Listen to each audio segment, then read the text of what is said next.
Hey, everybody, welcome to the Clean Comedy Podcast. It is James, and I am very excited today to talk to you guys because this is like kind of a big thing that a lot of people are that I'm getting asked questions about, right? Because we live in this world of dualities, right? Of conundrums and paradoxes, right? And you're like, James, what the heck are you talking about? It's the paradox that we get into as comedians of I need a videotape to get booked, but I need to get booked to get a tape, right? It's the Schrodingers cat thing. Is you know the paradox of there it is. The, I'm going to call it Schrodinger's tape, right? It's just you've got to get the tape, but you can't get the tape unless you get booked. You can't get booked unless you get the tape. Is that true? What's the catch 22 here? What's the deal with that, right?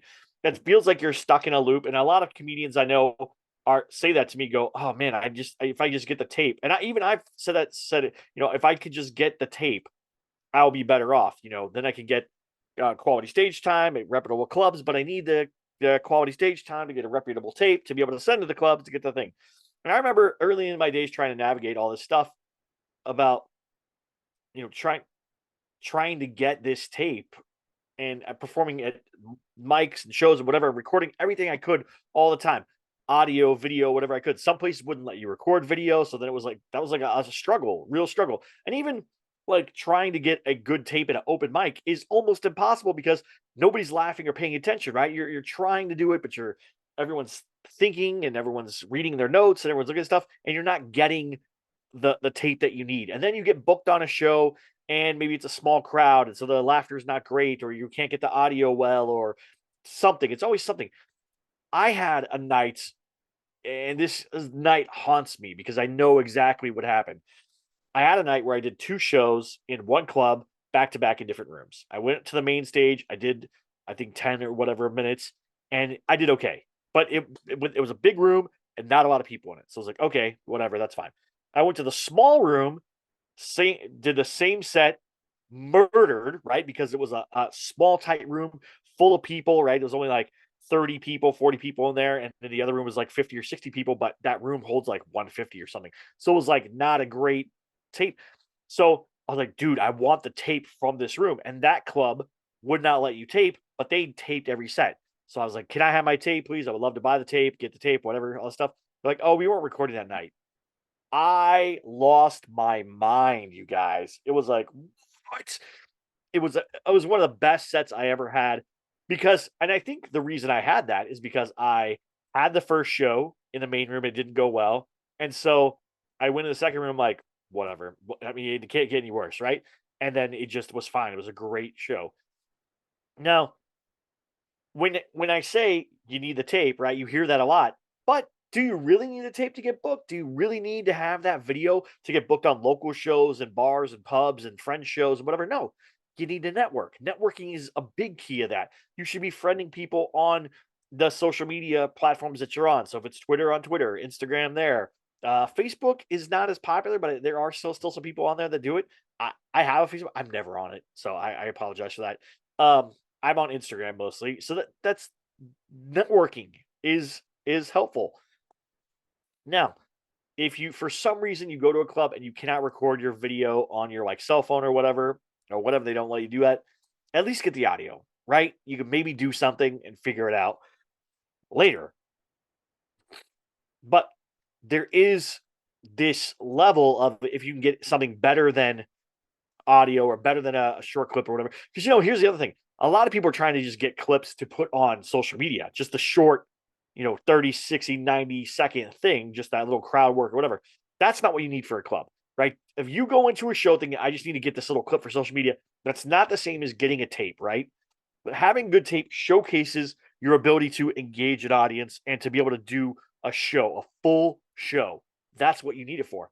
Yes, the clips are great if they get a bunch of views and you get follows or whatever, but even that thing right there doesn't show how good of a comedian you are. Now, keep in mind, there are clubs that do book people based off of their social media following, right? There are comedians out there who have a bunch of clips on Instagram or TikTok or whatever, and they have thousands of followers or tens of thousands of followers, and they're getting booked on shows. They can't carry a show. Why? Because all their stuff has been about clickbait. There's a different process to that, right? Clickbait material is great for getting clicks. because that's what you want, right? You want to be popular on social media. But having a tape shows you can carry a set. I have been working to try to get this tape.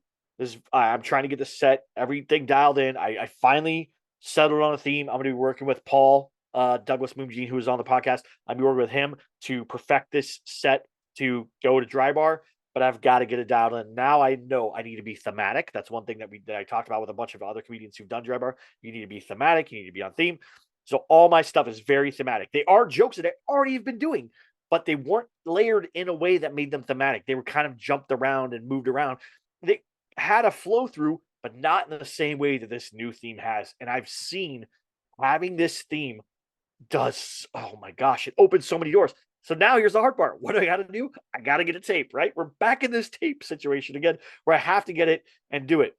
So what am I really looking for in the tape? How do I get mine to stand out? Well, at least for Dry Bar, they need to know that I can do that set and that it's funny, right? So I need to make sure I'm capturing the laughter. Now, I don't know if this is true. I have heard this. I don't know for sure if it's true or not, but I have heard that some comedians are adding laughter or laugh tracks in their videos that they're putting on Instagram and all that. I don't know. I don't know anything about that. I would never do that because here's the thing. What about when you go to a show and none of that stuff lands, right? And none of it works? That's a little dicey to me. Like, I'm like, I don't want to take that. I don't want to take that chance. I don't want to take that chance of going, oh, my stuff's not as good as, this clip made it feel like. It's weird because I watch clips on Reddit sometimes where I'll see like people posting the stand-up sets and I'm watching it and like the laughter's like, oh, like roaring. And I'm like, it wasn't that funny. Like, I don't, okay. I mean, I guess like maybe I'm wrong, but then I've heard from other people that, yeah, people are adding laugh tracks to their stuff. So just be aware of that. Don't do that. And don't try to make the perfect tape, right? Don't edit out stuff. Sometimes the moments that don't go as planned, but you handle it well and you do well. This doesn't mean like you're heckler versus bits, not that. But like you do a bit and you maybe mess up a punchline and it still gets a laugh, and that's not the normal punchline or it's not the normal tag or whatever they use. Keep it, right? Don't be like, oh, I didn't get it perfect that time, right? So you're showing that you can handle anything on stage and that you can be funny no matter what, right? And this is where it comes to. You have to find a way to be able to get the tape over and over and over again. You just have to record every set. There is no such thing as a perfect set, right? Even though I lament over that one set and going, oh, it was perfect. Was it really perfect? I mean, I listened to it and it did sound perfect. Don't get me wrong. I have the audio because I audio record every single set that I do. But does that mean that it was actually perfect? I don't know, right? But this is where persistence is also a big deal. If you're going to constantly be able to go and get a tape or try to record a tape every single time that you go up on stage, get that video, then you're going to have success. It may not be the best tape the first time or the second time or the 10th time, but you're eventually going to get it. If you keep going, you're going to do it. Also, you're getting in a routine of being used to having a camera on you. Sometimes people, when they get the camera, like to try to shoot a set, behave totally different than they normally behave on stage. And you can just tell, you can see a little bit of awkwardness in them. So that's the thing. This is one of those things of overcoming awkwardness, overcoming that barrier and stuff.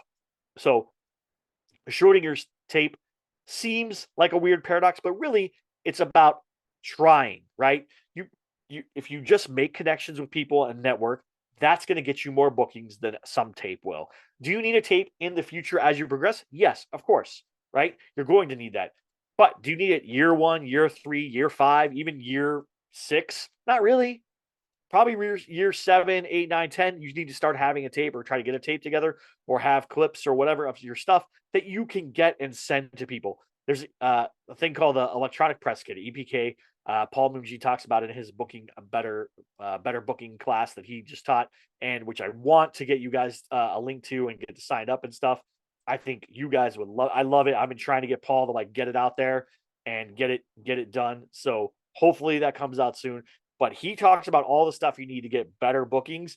But better bookings come after you've been practicing, after you've been working, after you've been networking, after you've been dealing with all these other things to go outside of your bubble. So whatever place you're in, if you're in LA, network with local LA comedians. You're in New York, local New York comedians, Florida, whatever, wherever you're at, network.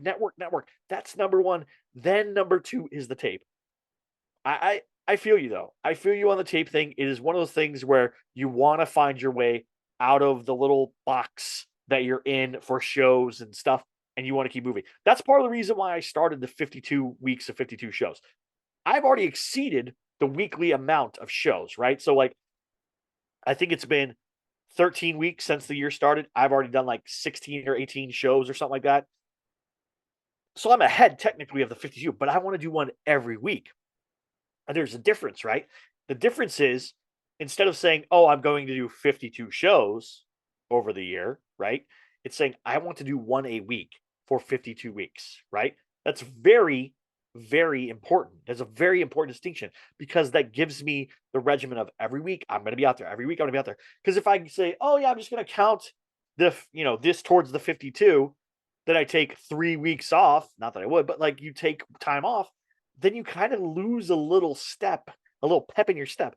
And when you're trying to get a tape, you're trying to get footage, you're trying to get stuff. Like I have all these videos on my phone, and I'm actually going to work with a social media person to help me get those videos edited and properly done. And that's my next step. I suck at social media. So I need to just keep working forward. I need to keep building material. I need to keep getting a tape. That's what you guys are going to have to do too. I hope that this helps you. I hope that you don't get stuck in this paradox of I need a tape to get booked. No, you need a network to get booked. Networking beats tape any day of the week because here's the thing. Someone can watch a tape, watch your stuff, not connect with your style of comedy and go, yeah, okay. Like, pass. But if someone meets you in person, they like you, you're friendly, you're a good person, you're good to hang, you're nice, you're complimentary, you're caring, you're genuine, all those things, people will have you back. I did a show, as a little bar show, which I love, with Jessica and Keith. And I'm gonna have them on the podcast at some point. They run a show they both run shows in Santa Barbara and they run shows in um in LA. And then I just had one of their co-hosts on the podcast as well. And so these things move forward. And you just then they invited me to do other shows. Hey, do you want to do this show? Hey, do you want to do a show? Why?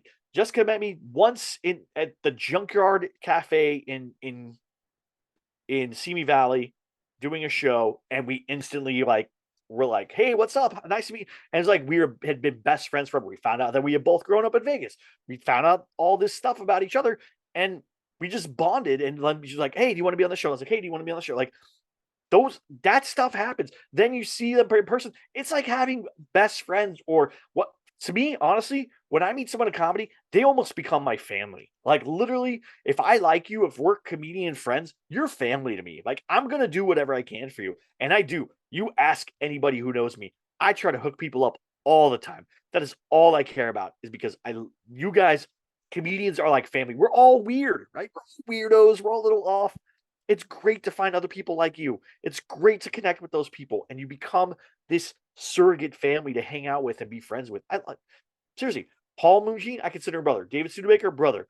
Darren Carter, brother. Alan Cunningham, brother. Kevin Alderman, brother. Tarun Shetty, brother. Agostino Zorda, brother. Sam Tripoli, brother. All these people, I mean, Sam Bear, sister, dude, I couldn't even tell you. Like, if I start listing names, we're going to be here all day. But, like, literally, these are the people that when I see them, I feel like we're family. And I, like, care about them. And I want success for them. And I do whatever I can. If I have a lead on something that I know I can't do, or that, oh, hey, this person might be great for it, I tell them. I try to give everybody stuff all the time. That's how you have to. That's real networking.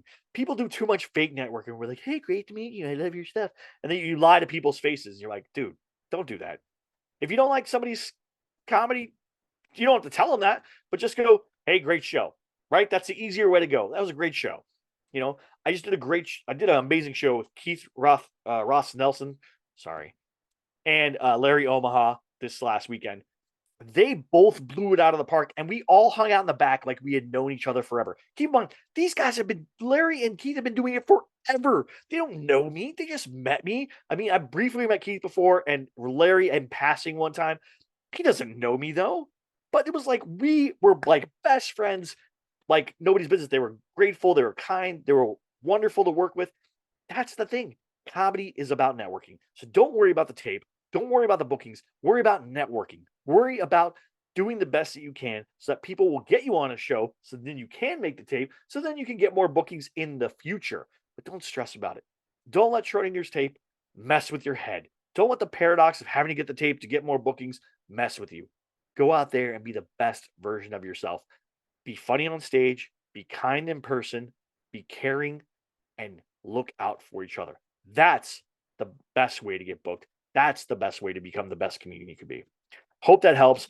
I care about you guys. If I ever hear anything that I can pass on to somebody in the community that needs anything, dude, let me know. Reach out to me. You can reach out to me on Instagram at the Clean Comedy Podcast or at JD Creviston Comedy. Reach out. If you have something you need help with, writing, want me to check out a joke or whatever, some things I do charge for, like if I'm reviewing a whole set and it takes, hours out of my time, yeah, I'm going to charge for it. But most of the time, I'll give somebody some free advice or free information or direction or whatever because I care. And that's what I do. And if you see me out somewhere, if you see me in a club, if you see me in a show or a bar, whatever, shake my hand, say hi, do whatever. There was a guy that I just recently met. I've seen him all over Instagram. His name's Aldo. He's a great comedian. He looks like Chuck Liddell. He's an amazing guy, right? And he's super funny. And I said, "Hey, man, I've never met you, but I've seen your stuff on Instagram. I really liked it. I know that you work with Adam, and Adam is this guy that does stuff with UFC fighters or whatever." I was like, "Oh, I know you work with him, whatever." And he's like, "Oh, yeah, I see your stuff and whatever." And then we had a great conversation. And it was awesome. Just being polite, meeting people. Do it. Be a good person. That's what comedy is. Being funny on stage and being a good person off stage. I hope that helps. Hope you have a great week. I can't wait to talk to you guys again. Have a good one. We'll talk to you soon. Bye.